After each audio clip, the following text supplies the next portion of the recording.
അതിനെ സംബന്ധിച്ച് 3 ഡിസൈനാണ് ഡെവലപ്പ് ചെയ്ത് വന്നത്. ആർക്കിടെക്ട്സിൻ്റെ 3 ഡിസൈനും അതിൻ്റെ പോരായ്മകളും അതിൻ്റെ ഗുണദോഷങ്ങളെല്ലാം ചർച്ച ചെയ്തിരുന്നതാണ് റെയിൽവേ മിനിസ്റ്ററുമായിട്ടിരുന്ന് ഒരു 3 ആഴ്ചയ്ക്ക് മുമ്പ് അദ്ദേഹത്തിൻ്റെ ഓഫീസിൽ വെച്ച് ഒരു ബ്രീഫിങ്ങും എല്ലാം നടന്നതാണ്. പ്രസൻറ്റേഷനും ഉണ്ടായിരുന്നു.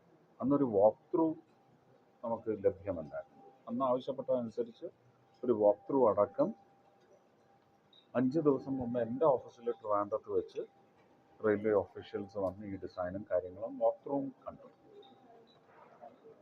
അതിൽ പ്രൈം മിനിസ്റ്റർക്ക് ഇഷ്ടപ്പെട്ടിരിക്കുന്നത് ഓപ്ഷൻ 1 ആണ്. അപ്പം അതിന്നിവിടെ അവതരിപ്പിച്ചു.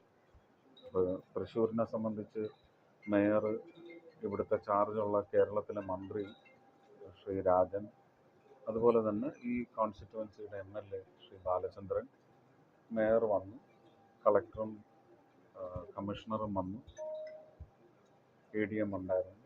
അപ്പോൾ അവരുമായിട്ടെല്ലാം ഇരുന്ന് ഇത് കാണിച്ചു. അവർക്കെല്ലാം അത് ബോധ്യപ്പെട്ടു. ഇന്ന് വൈകുന്നേരം റെയിൽവേ മിനിസ്റ്റർ ശ്രീ അശ്വിനി വൈഷ്ണവിനെ വിളിച്ച് അറിയിച്ചു കഴിഞ്ഞാൽ ഇന്ന് തന്നെ ഓർഡർ ആക്കാനുള്ള പ്രോസസ്സസ് തുടങ്ങും. 3 മണിക്ക് ശേഷം നാളെ പ്രൈം മിനിസ്റ്റർ അടുത്ത് ഫൈനൽ അപ്രൂവലിന് വേണ്ടി പോകും. കഴിഞ്ഞ് മറ്റന്നാൾ മിക്കവാറും അനൗൺസ്മെൻ്റ് ഉണ്ടാകും. അപ്പോഴത്തേക്കും നിങ്ങൾക്ക് ഇതിനകത്ത് ബ്രീഫിങ്ങിലും പ്രസൻറ്റേഷനിലും ഉണ്ടായിരുന്ന സബ്സ്റ്റൻസസ് ഒഫീഷ്യലായിട്ട് നിങ്ങൾക്ക് തരുന്നതായിരിക്കും. അല്ല, അത് തുടങ്ങാനെല്ലാം തിങ്കളാഴ്ച വേണമെങ്കിലും തുടങ്ങാൻ തയ്യാറായി പേപ്പർ വർക്ക് എല്ലാം നടത്തി വെച്ചിരിക്കുകയാണ്. റെയിൽവേയുടെ ഉദ്യോഗസ്ഥർ അതിന് വേണ്ടുന്ന പ്രിപ്പറേഷൻ എല്ലാം നടത്തി റെഡിയായി നിൽക്കുകയാണ്. അദ്ദേഹമാണ് അതിൻ്റെ ചാർജുള്ള ഓഫീസർ. അപ്പോൾ അത് തിങ്കളാഴ്ച വേണമെങ്കിലും തുടങ്ങാം. 45 ദിവസമാണ് ടെൻഡർ പ്രോസസ്സസിന് ചോദിക്കുന്നത്. പക്ഷേ അത് പ്രൈം മിനിസ്റ്റർ ആവശ്യപ്പെട്ടിട്ടുണ്ട്. അതൊന്ന് സ്പെഷ്യൽ എലമെന്റ് എന്തായിരിക്കും തൃശ്ശൂർ റെയിൽവേ സ്റ്റേഷനിൽ?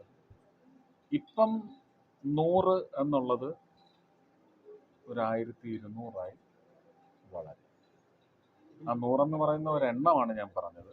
അതെല്ലാ അർത്ഥത്തിലുമുണ്ട്. ഇപ്പം 100 പാസഞ്ചേഴ്സ് ആണെങ്കിൽ ഒരു 1200 പാസഞ്ചേഴ്സിനുള്ള ഫെസിലിറ്റി. അല്ല, അതിൻ്റെ എല്ലാം പണികൾ തുടങ്ങിയത്. ഇത് ഡിസൈൻ ഒന്ന് വെയിറ്റ് ചെയ്ത് വന്നിരുന്നതാണ്. അതിപ്പോൾ ഫൈനലായിട്ട് 3 മാസം മുമ്പാണ് പ്രൈം മിനിസ്റ്റർ ടൈം പീരീഡ് എന്തെങ്കിലും പറയുന്നത്. 3 years ആണ് പറയുന്നത്, 3 വർഷം. പക്ഷെ അതും പ്രൈം മിനിസ്റ്റർ പറഞ്ഞിട്ടുണ്ട് അത്രയും പോകാൻ പറ്റില്ല. അപ്പം അതിനുള്ള അറേഞ്ച്മെൻറ്റ്സും അവർ നോക്കുന്നു. എയർപോർട്ടിൻ്റെ അതേ നിലവാരത്തിൽ നിങ്ങൾ കാണും. ഞാനെന്തിനാ നിങ്ങളുടെ ഒരു സസ്പെൻസ് ഞാനെന്തിനാ ഇല്ലാതാക്കുന്നത് അല്ലേ? എന്നെ വളരെയധികം എക്സൈറ്റ് ചെയ്യിക്കുന്നത്. കാണും, കണ്ടിട്ട്. അതെ അതെ 45 ദിവസം ആവില്ല എന്ന് ഞാൻ വിചാരിക്കുന്നു. അത് നമുക്ക് റെയിൽവേ ഉദ്യോഗസ്ഥരുടെ മേൽ എപ്പോഴും ഒരു ഹാമറിങ് പ്രഷർ കൊടുത്തുകൊണ്ടേയിരിക്കും. ഒരു 30 ദിവസം കൊണ്ട് ടെൻഡർ പ്രോസസ്സസ് എല്ലാം അവർ അവസാനിപ്പിക്കുക, വർക്ക് അവോർഡ് ചെയ്യുക. ഒരു ഡെമോളിഷൻ എക്സസൈസ് ഉണ്ട്. അപ്പോൾ പ്രദേശത്തെ കച്ചവടക്കാരും യാത്രക്കാരും എല്ലാവരും, റെയിൽവേ ഓപ്പറേറ്റേഴ്സും എല്ലാം കുറച്ച് ഇതിൻ്റെ ഒരു പ്രഷർ പങ്കുവെച്ചെടുക്കേണ്ടി വരും. അപ്പോൾ കുറേ അധികം ബുദ്ധിമുട്ടുകളുണ്ടാകും. നമ്മുടെ മൂവ്മെൻറ്റിനും മൊബിലിറ്റിക്കൊക്കെ കുറച്ച് ബുദ്ധിമുട്ടാണ്. എല്ലാവരും ചേർന്ന് കേരളത്തിൽ കേരള ഗവൺമെൻറ്റും ഇവിടുത്തെ പോലീസും കോർപ്പറേഷനും ഒക്കെ ജന പ്രതിനിധികൾ എല്ലാവരും അതിനകത്ത് പാർട്ടേക്കേഴ്സ് ആയിരിക്കും. സ്മൂത്തായിട്ട് നമുക്ക് റീബിൽഡ് ചെയ്യാനൊക്കെ, സ്മൂത്തായിട്ട് നമുക്ക് ബിൽഡ് ചെയ്യാൻ പറ്റും. ഇത് റീബിൽഡിങ് ആണ്. അപ്പോൾ അതിനെല്ലാവരുടെയും സഹകരണം ഉണ്ടാവും. ഇപ്പം ഇല്ല, ഇപ്പോൾ ഉള്ള സ്ഥലത്താണ് ചെയ്യുന്നത്. പക്ഷേ ഇത് നിങ്ങൾക്ക് ഇതിൻ്റെ ഒരു ഡിസൈൻ കണ്ടു കഴിയുമ്പോഴാണ് എങ്ങനെയാണ് 100-ൽ നിന്ന് 1200-ലേക്ക് പോകുന്നത് എന്നുള്ളത് നമുക്കത് കണ്ടു കഴിയുമ്പോൾ നമുക്ക് അവിടുത്തെ ആ ലാൻഡിൻ്റെ ഒരു സവിശേഷത എന്ന് പറയുന്നത് അവിടുത്തെ ഒരു എലിവേറ്റഡ് ഏരിയ. ഏതാണ്ട്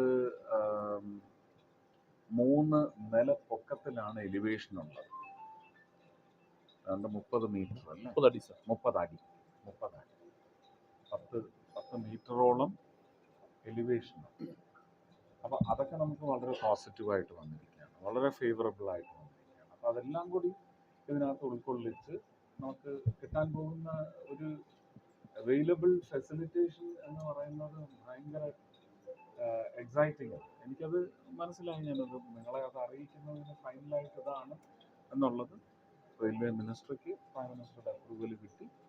റെയിൽവേ മിനിസ്ട്രി അത് വിളംബരം ചെയ്യുന്ന മാത്രമേ നിങ്ങൾക്കത് ലഭിക്കും.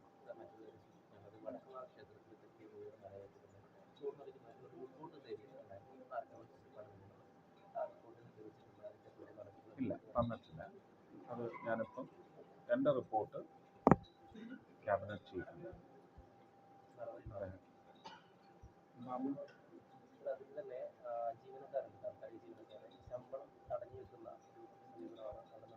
നോക്കാം. ഇത് അങ്ങനൊരു എന്താ ഉദ്യോഗസ്ഥരുടെ രാജ്യമല്ല. നോക്കാം. എനിക്ക് നടപടി ആവശ്യപ്പെട്ടിട്ടുണ്ട്.